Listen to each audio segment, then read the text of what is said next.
सिर्फ मैं जो देखें अपने आप को,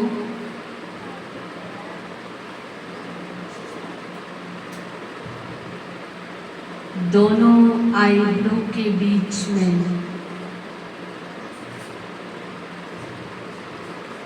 मैं चमकता हुआ सितारा,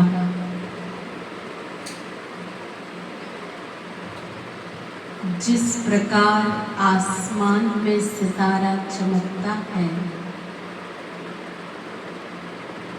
उसी प्रकार मैं सितारा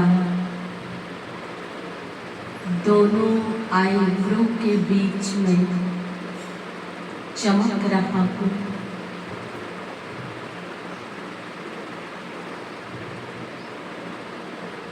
देखें चमकता हुआ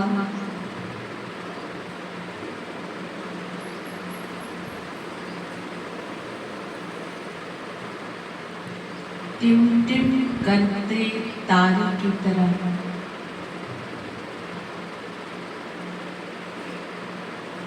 अब अनुभव करें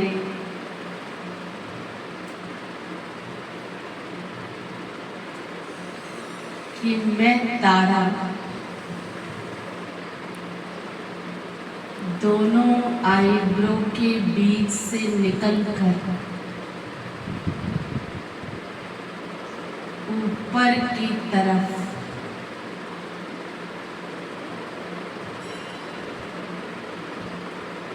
इस मकान की छत की दीवार को पार करते हुए आसमान में बादलों के बीच ऊपर चांद तारों की दुनिया तक देखें अपने आप। परम धाम शांति धाम है, जहाँ मुझ आत्मा का पिता परमात्मा प्रकाश ही प्रकाश है। अनुभव करें उस परमात्मा की सद्गुण।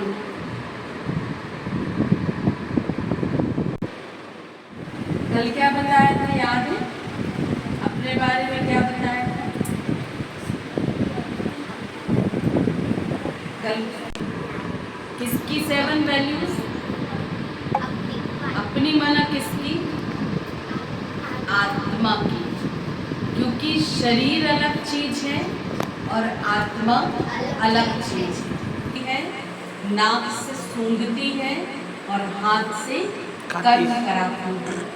तो कराने वाली शक्ति वो एनर्जी है और करने वाला ये शरीर है। लेकिन शरीर के बारे में क्या बताया था कि शरीर की कोई वैल्यू नहीं है। जब तक एनर्जी है तो शरीर काम का है, नहीं तो कोई काम का नहीं है। क्या कर देते हैं? जला देते हैं, तब कोई तकलीफ नहीं थी। अब देखो, शरीर को चलाने वाली शक्ति जो आत्मा है। आज हमारे शरीर का पिता कैसा है? आपके पापा कैसे हैं? आपके जैसे हैं ना? 2 हाथ पैर, 2 आंखें, 8 आंखें तो नहीं उनकी, 4 हाथ पैर तो नहीं है कि 4 हाथ हो 4 पैर हो, ऐसे तो नहीं है। आपके जैसे ही है ना। तो अब शरीर को चलाने वाली शक्ति जो एनर्जी है, उसका भी तो पिता होगा ना। शरीर का पिता शरीरधारी और आत्मा का पिता कौन? परमात्मा, जिसको हर धर्म के लोग मानते हैं। कोई गॉड कहता है, कोई अल्लाह कहता है, कोई ईश्वर कहता है, कोई भगवान कहता है, लेकिन मानते सभी उस एक परमात्मा को। कौन से परमात्मा को? जैसी आत्मा वैसे ही परमात्मा। तो आत्मा कैसी है? पॉइंट ऑफ लाइट है। कैसी है? पॉइंट ऑफ लाइट, जो हमको आंखों में देखने से दिखाई नहीं देती, वरना आंखों से देखने से दिखाई नहीं देती, लेकिन हम उसको महसूस कर सकते हैं। ऐसे ही परमात्मा को इन आंखों से देख नहीं सकते, लेकिन उसको अनुभव कर सकते हैं। तो शरीर का पिता शरीरधारी, लेकिन आत्मा का पिता परमात्मा। जैसे आप देखो, अगर आपकी तबीयत खराब है, पिताजी आपके माना पापा हॉस्पिटल ले जाते हैं, इलाज कराते हैं, आपको जो दवाई लगती है वो दिलाते हैं, आप कोई फल फ्रूट्स खाते हैं वो ला करके देते हैं, लेकिन फिर भी अगर तकलीफ होती है तो सब भगवान को याद करते हैं। क्यों करते हैं? शरीर की जरूरत तो शरीर का पिता पूरी कर देता है, लेकिन भगवान को क्यों याद करते हैं? क्योंकि शरीर को चलाने वाली जो शक्ति है, जो एनर्जी है, उसकी जो जरूरत है उसका पिता ही पूरी कर सकता है। इसलिए हम भगवान को याद करते हैं। अच्छा, भगवान को याद कब करते हैं? कब याद करते हो भगवान को? जब कुछ मांगना होता है या जब कोई तकलीफ होती है, तभी याद करते हैं ना। लेकिन भगवान कहते हैं कि तुम मुझे हर समय याद करो। जब हर समय याद करोगे तो आपकी प्रैक्टिस होगी, बार बार याद करोगे। गीत सुना है, गाते हैं भक्ति में, दुख में सिमरण सब करे, आगे गाओ। में ना करे ना, सुख में करे न कोई, और जो सुख में सिमरण करे तो दुख काहे का। तो भगवान को हर समय याद करना चाहिए, ना कि सिर्फ कोई दुख या तकलीफ हो। ऐसे नहीं कि आज एग्जाम है तो भगवान जी के पास बैठ जाओ कि भगवान जी आप अच्छे नंबर आना चाहिए, हमारी बुद्धि अच्छी कर दो ताकि हम जो पढ़े वो याद हो जाए। तो एक बार याद नहीं करना भगवान।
पैर कमर कंधा कमर पैर कंधा पैर पैर कमर कंधा पैर कमर कंधा कंधा पैर कमर कंधा पैर कमर कंधा पैर कमर पैर कंधा क्लास